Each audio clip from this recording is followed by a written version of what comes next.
Salam dan salam sejahtera kepada saudara sekalian. Apa kabar semua? Kita sudah lama tak bertemu, tak berjumpa. Tapi kita sangat bersyukur kepada Tuhan karena Allah itu baik bagi kita. Dia selalu hadir, dia selalu menyertai dan menghibur dan memberi kekuatan kepada kita. Amin. Oleh itu saudara sekalian, mari kita siapkan hati kita, mari kita berdoa. Bapa di sorga, pada saat ini Tuhan kami sangat bersyukur kepadamu karena kebaikan dan penjagaan dan perlindungan dan penyertaan Tuhan kepada kami. Sehingga kami saat ini Tuhan kami dapat memujimu, memuliakan Engkau, bahkan menyediakan hati kami untuk mendengarkan firman-Mu. Kiranya Engkau yang berbicara dengan kami ya Tuhan. Kiranya Engkau yang hadir kepada kami. Dan biarlah firman-Mu bukan hanya kami dengar, tapi kami nikmati dan kami merasakan kehadiran Tuhan. Dan biarlah Engkau ya Tuhan memberi damai sejahtera bagi kami. Dan siapkan hati kami ya Tuhan. Karena kami sudah siap untuk mendengarkan firman-Mu. Di dalam nama Tuhan Yesus, penyelamat kami yang hidup, kami sudah berdoa dan mengucap syukur. Semua katakan, amin. Saudara dan saudara sekalian, setelah kita mendengar pembacaan firman Tuhan yang terdapat dalam Kisah Para Rasul pasal 17 ayat 22 sehingga ayat yang ke-31, dengan itu saya memberi tema khotbah yaitu mengenal Allah yang benar. Kisah Para Rasul pasal 17 ayat 23 mengatakan, sebab ketika aku berjalan-jalan di kotamu dan melihat-lihat barang-barang pujaanmu, aku menjumpai juga sebuah mezbah dengan tulisan kepada Allah yang tidak dikenal. Apa yang kamu sembah tanpa mengenalnya, itulah yang kuberitakan kepadamu. Saudara dan saudara sekalian, teks ini berbicara atau bercakap mengenai Rasul Paulus sewaktu dia berada di Athena. Nah, Rasul Paulus dalam pelayanannya dia terjumpa satu tulisan. Dan tulisan itu berkata kepada Allah yang tidak dikenal. Nah, bertolak dari itu Rasul Paulus memperkenalkan Allah yang dia kenal kepada masyarakat, kepada orang-orang di Athena. Saudara dan saudara sekalian, seperti pepatah mengatakan, tak kenal maka tak cinta. Bila dah kenal, semakin cinta. Saudara, ada yang mengatakan, Allah itu kepunyaan kami. Anda tidak boleh sebut perkataan Allah. Ini mengelirukan kami. Ini mengelirukan semua orang. Saudara dan saudara sekalian, saya memberitahu dengan kita. Orang yang belum mengenal Allah yang benar, mudah dikelirukan. Dan selalu buat keliru. Tetapi orang yang sudah mengenal Allah dengan benar tidak mudah dikelirukan. Yohanes pasal 17 ayat 3 mengatakan, inilah hidup yang kekal itu, yaitu bahwa mereka mengenal Engkau, satu-satunya Allah yang benar, dan mengenal Yesus Kristus yang telah Engkau utus. Kata mengenal bukan sekedar kita tahu siapa Allah kita. Mengenal merupakan suatu hubungan yang intim, akrab dengan Allah yang benar itu. Saudara dan saudara sekalian, semua orang boleh mengatakan ya mengenal Allah. Namun perkara itu tidak menjaminkan bahwa mereka dikenal oleh Allah. 1 Korintus pasal 8 ayat 3 mengatakan, tetapi orang yang mengasihi Allah dikenal oleh Allah. Rupanya orang yang mengenal Allah itu dikenal oleh Allah. Tidak mungkin saya mengatakan saya mengenal Allah, namun saya tidak dikenal oleh Allah. Roma pasal 1 ayat 20 mengatakan, sebab apa yang tidak nampak daripadanya, yaitu kekuatannya yang kekal dan keilahiannya, dapat nampak kepada pikiran dari kerianya sejak dunia diciptakan, sehingga mereka tidak dapat berdalih. Saudara-saudara sekalian, poin yang pertama, keberadaan manusia tidak mampu mengenal Allah. Penting sekali kita memahami kedudukan kita, keadaan kita sebagai manusia. Seluruh keberadaan kita tidak mampu mengenal Allah sebab manusia berdosa. Sebab manusia penuh dengan dosa. Roma pasal 3 ayat 23 mengatakan, karena semua orang telah berbuat dosa dan telah kehilangan kemuliaan Allah. Roma pasal 6 ayat 23 mengatakan, sebab upah dosa ialah maut, tetapi karunia Allah ialah hidup yang kekal dalam Kristus Yesus Tuhan kita. Kita akan binasa tanpa Allah, kecuali kita percaya dan menerima janji keselamatan di dalam Yesus Kristus.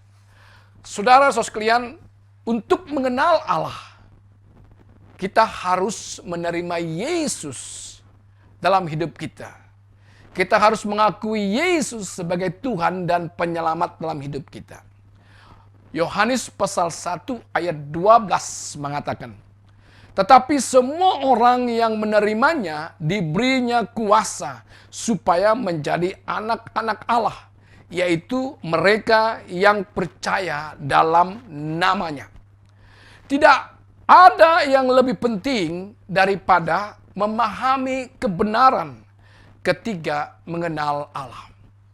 Yesus membuat perkara itu jelas bahwa hanya Dia satu-satunya jalan menuju surga dan untuk mengenal Allah secara pribadi.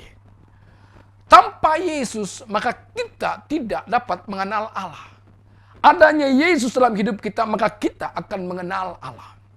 Yohanes pasal 14 ayat 6 mengatakan, akulah jalan dan kebenaran dan hidup.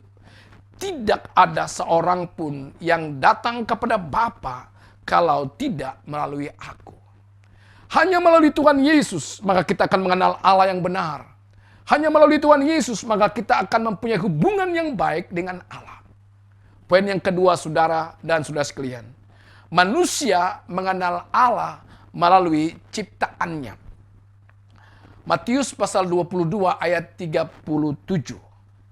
Kasihilah Tuhan Allahmu dengan segenap hatimu dan dengan segenap jiwamu dan dengan segenap akal budimu. Dapatkah kita mengasihi Allah kalau kita tidak mengenal Allah? Roma pasal 1 ayat 20 mengatakan, sebab apa yang tidak nampak daripadanya, yaitu kekuatannya yang kekal dan keilahiannya, dapat nampak kepada pikiran dari kerianya sejak dunia diciptakan, sehingga mereka tidak dapat berdalih. Allah telah menyatakan dirinya melalui ciptaannya. Allah memperlihatkan keberadaannya kepada kita melalui alam yang kita nampak, alam semesta dan dunia yang diciptakan. Roma mengatakan bahwa tidak ada yang kita nampak dari pikiran Allah, tapi kita nampak dalam alam semesta ini.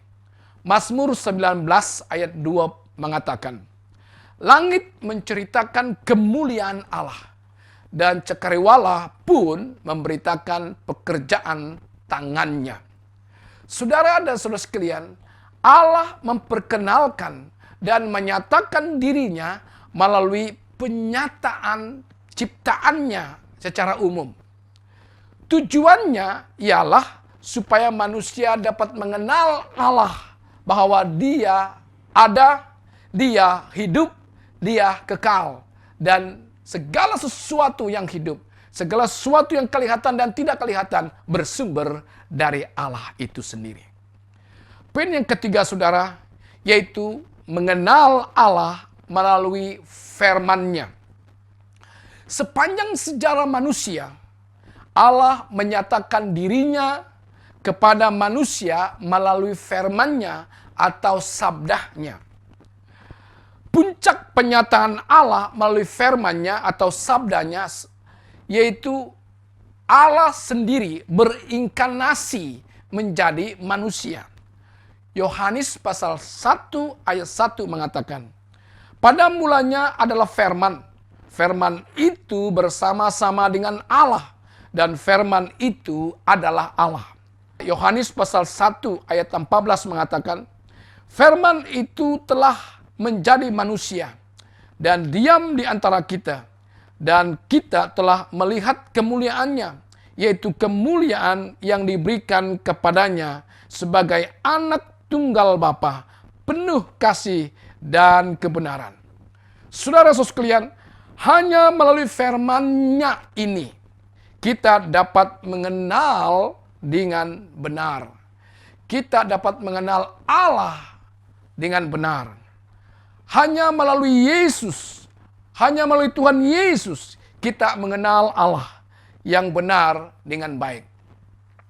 Di luar Tuhan Yesus, kita tidak dapat mengenal Allah yang benar.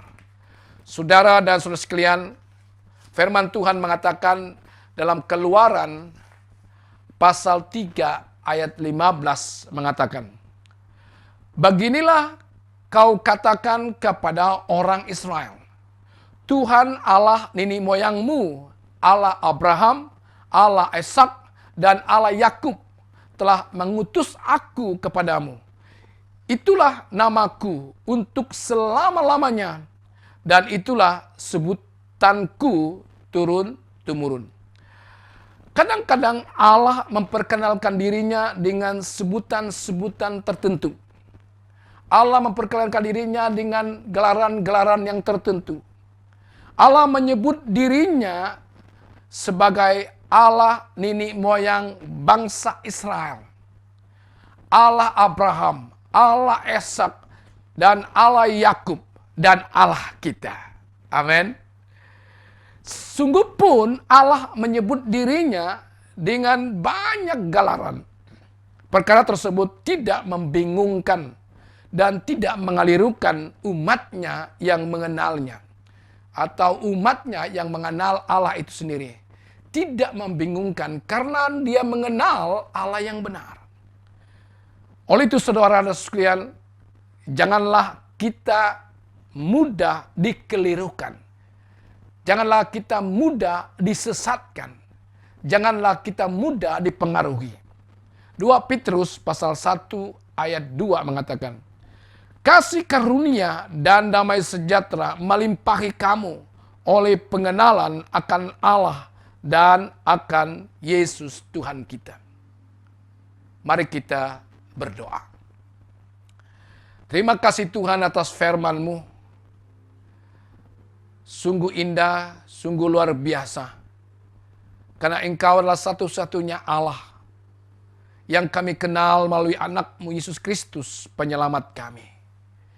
Oleh itu Tuhan, kuatkan kami supaya ada hubungan intim akrab dengan Engkau. Karena Engkaulah satu-satunya tujuan hidup kami. Karena Engkau adalah kekal, kalau Engkau adalah Allah, Engkau adalah hidup. Oleh itu Tuhan, kiranya hidup kami berada dalam Engkau. Dan kiranya Engkau ditinggikan, dipermuliakan ya Tuhan. Terpuji nama-Mu Bapa, berkati setiap kami yang mendengarkan firman-Mu. Biarlah Engkau ditinggikan. Di dalam nama Tuhan Yesus, penyelamat kami yang hidup, kami sudah berdoa dan mengucap syukur. Semua katakan, amin.